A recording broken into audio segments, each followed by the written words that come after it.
Hey sketchy friends, so in this video I would like to show you how I'm going to improve this sketch. I did this on location in a small city called Dunedin on the South Island in New Zealand, and this is the railway station. It is absolutely breathtaking, I personally found when I saw it, and yeah, I couldn't help but actually sit for 2+ hours trying to sketch this. Eventually I was like, I just need to go, I need to sketch something else, and then I also need to get back on the road to move along. So I didn't actually get to finish this. Usually I would just leave it, you know, it's just like, it is what it is. This is what I did on location and that's fine by me.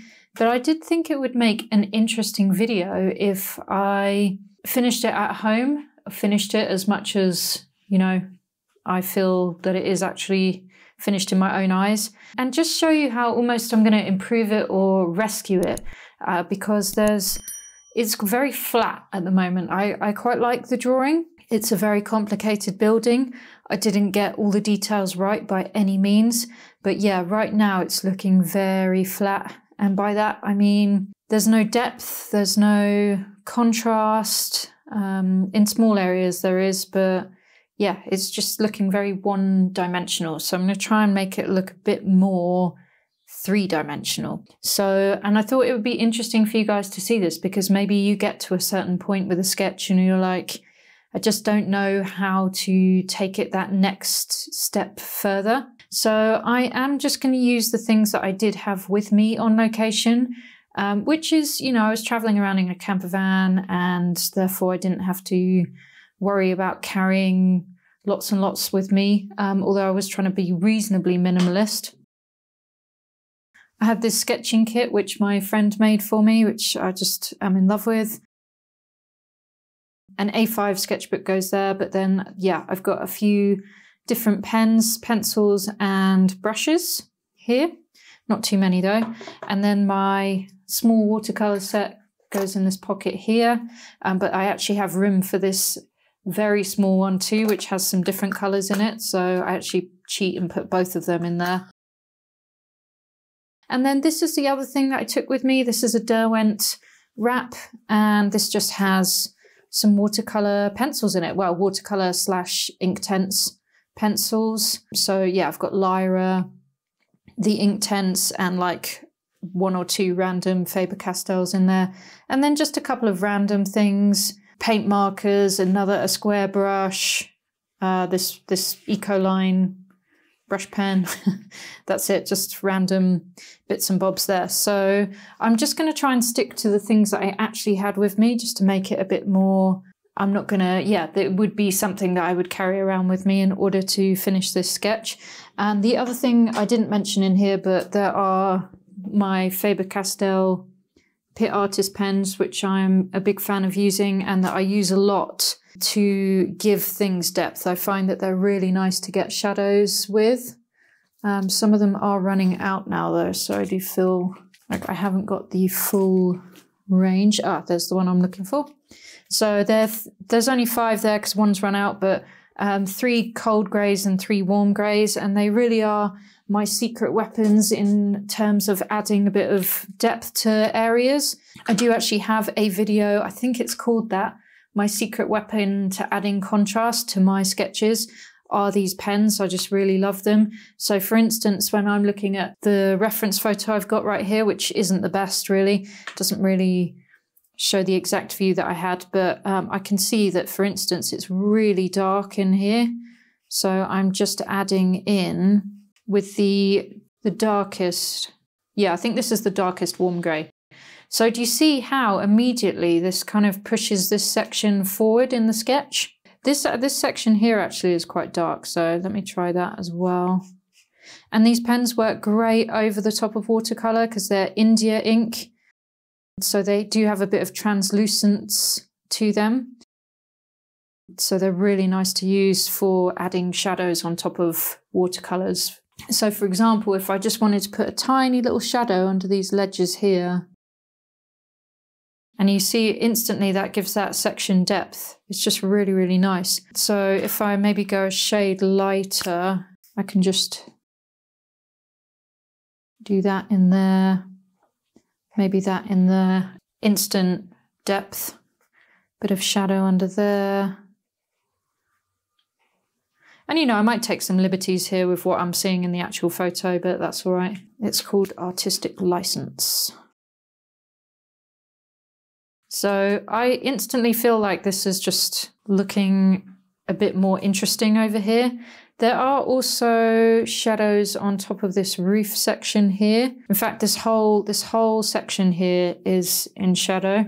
But I think I'll just carry on working with these Faber-Castell pens across the sketch, and then we'll address those other bits and bobs in a minute. So let me just carry on working with what I've got in my hand.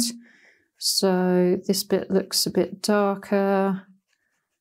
And an easy way to see the darks and the lights in your scene is just to squint your eyes and just really look for where the dark bits are.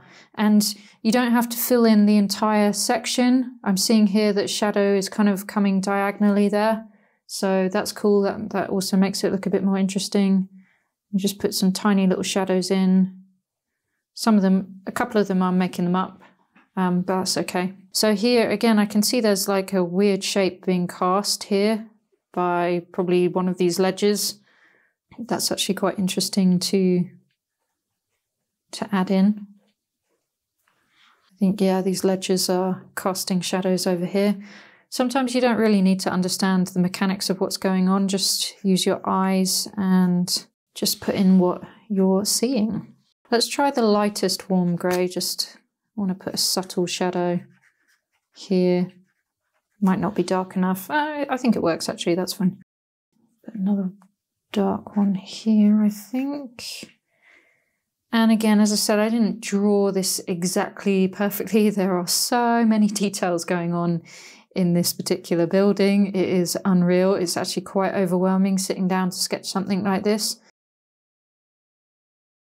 I do like what I've done here in terms of the scaffolding. I've just kind of faded it out, and there was just random, not random, I'm sure it has definitely got an order to it, this scaffolding here. And I actually think it's quite interesting. And, you know, it tells the story. This building is under construction. It is being renovated, and that's, you know, that's all good. So just looking for some more shadows. I feel like there's a whole shadow across here, but I don't want to use the really dark colour because I don't want to cover up all of the work that I've done. So the only thing with these pens is they are streaky, but that's because they have translucency. So, you know, if you're trying to use them in a solid way, they're going to look very streaky, because as your brush marks overlap, where they overlap will be darker versus where they don't overlap. But again, for adding shadows in this kind of scene, they are just my favourite.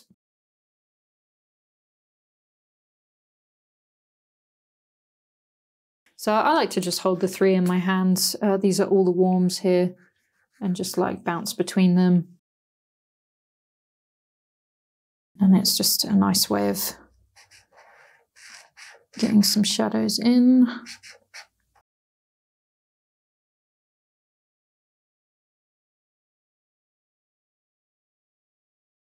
So using them underneath ledges like this is really fun.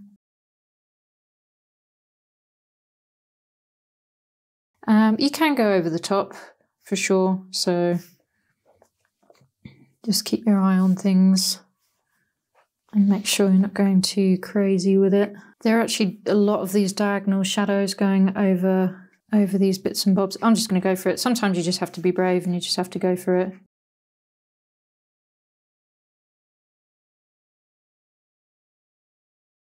Yeah, that one's going a different direction.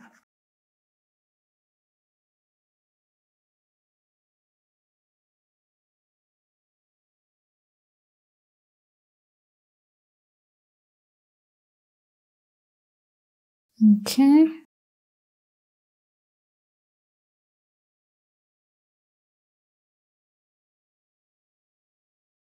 And you know, it's okay if you bounce around. I just noticed something over here that I just want to put in. Just going to carry on with this theme of these diagonal shadows across here.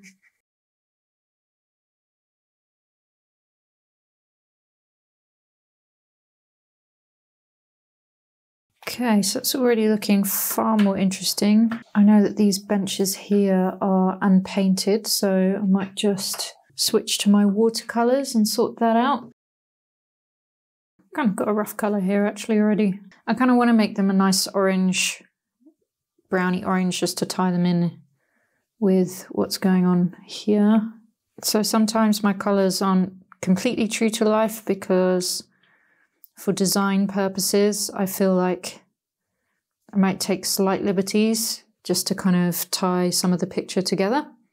But they're kind of an orangey browny colour, so I'm not making crazy decisions. Just trying to keep the sketch a bit more concise. And I think actually, finish this bit off up here.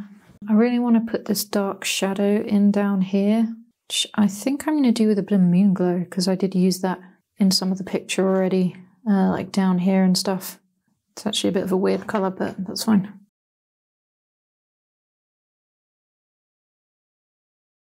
I'm going to make that a bit browner on the top here. Do you see that already is looking just a bit more interesting? So I could have done my shadows with watercolour, but I decided to do it with the Faber-Castell Pit Artist pens, which is fine. So I just want to put a bit more texture in the roof in places.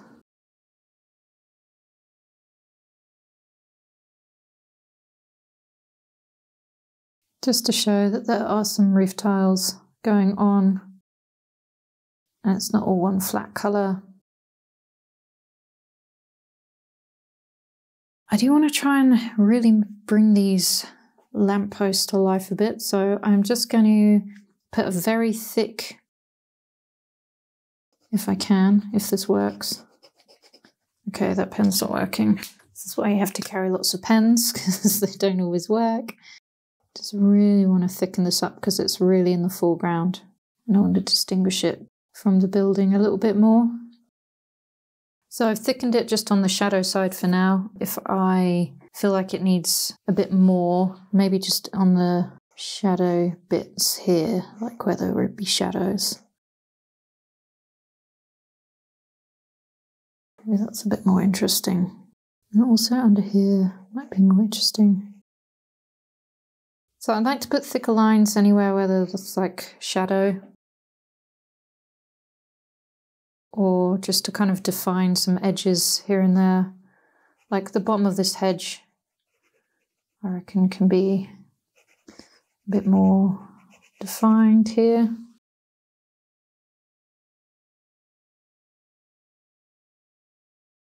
I'm just being super scribbly. And then I also want to come in and put a much thicker line here. I'm just going to move my book around so I don't get my hand in this wet paint here.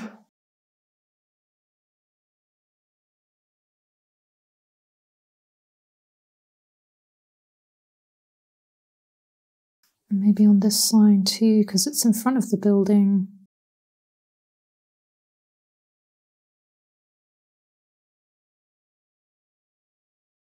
And I think there's just some choice sections in the building where there's some bits that poke forward that I'd like to just emphasize a bit more, like these posts.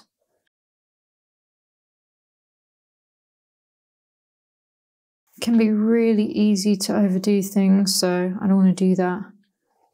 It's already quite a very busy sketch, so maybe I'll just concentrate in certain areas of the sketch.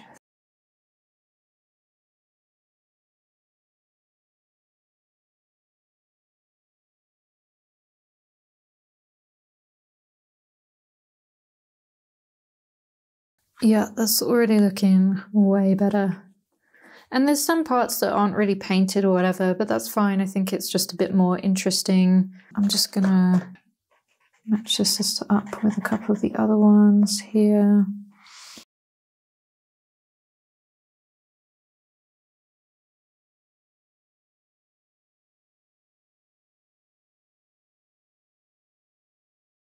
Put some shadows under these benches.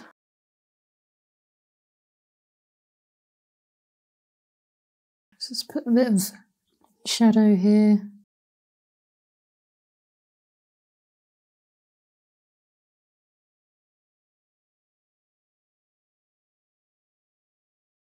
We've got some nice dark bits going on down here. Always fun to put really dark bits in your foliage. So I've just mixed up a bit of green and indigo, like a dark blue.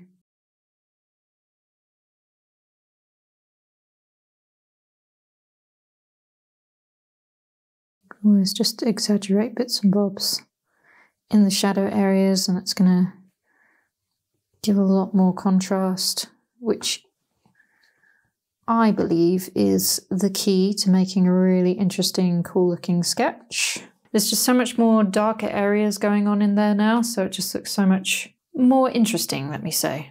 And then I do feel like I just want to put a bit more interest in some of these walls, and I can kind of see that there's like some brick details, so me and gel pens don't get on very well, but let me just see if I can just put in just a little hint of some bricks here and there.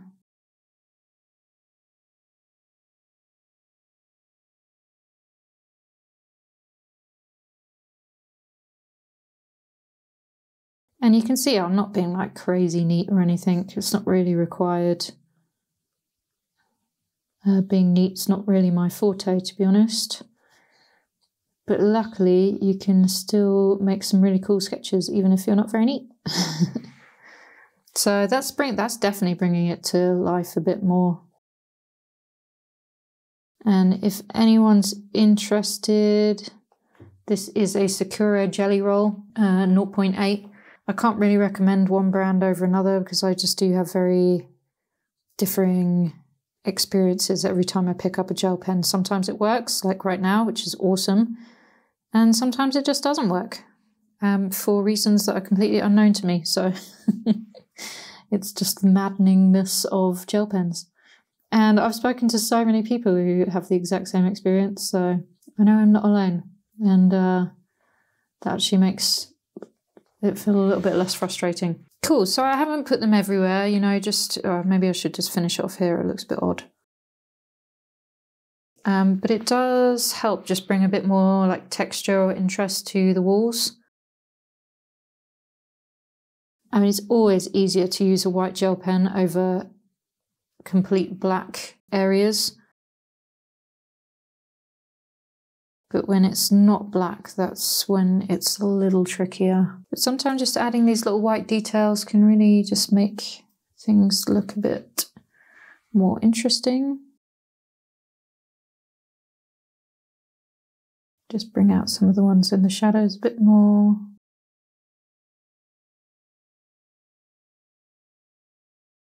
Yeah, guys, I think that is it. I think I'm happy with how that is looking. I think that it looks like a much more successful sketch now. It's just got some more interesting dark details going on. Just added a few shadows with the Faber-Castell Pit Artist pens in places, a few thicker lines in places just to bring a few things forward, finished painting a couple of bits, added a bit of texture on the roof details, and added some white gel pen in areas just for the bricks and bits of windows I didn't get to finish off.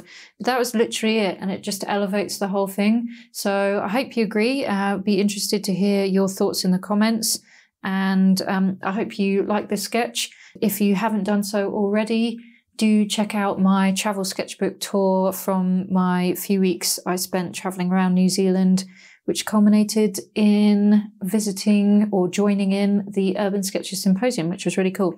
If you want more detailed demos and tutorials from me, I release very regular videos, basically weekly videos over on Patreon. There's about 1.5 years worth of demos over there, plus all the new stuff that comes out.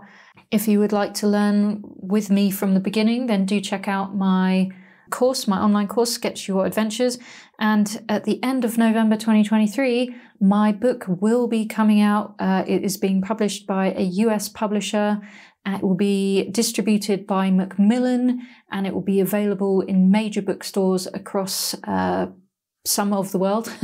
And it's also available for pre-order on Amazon right now as well. So that is super exciting. But anyway, I hope you've enjoyed this one. And yeah, I'll look forward to seeing you guys in the next video.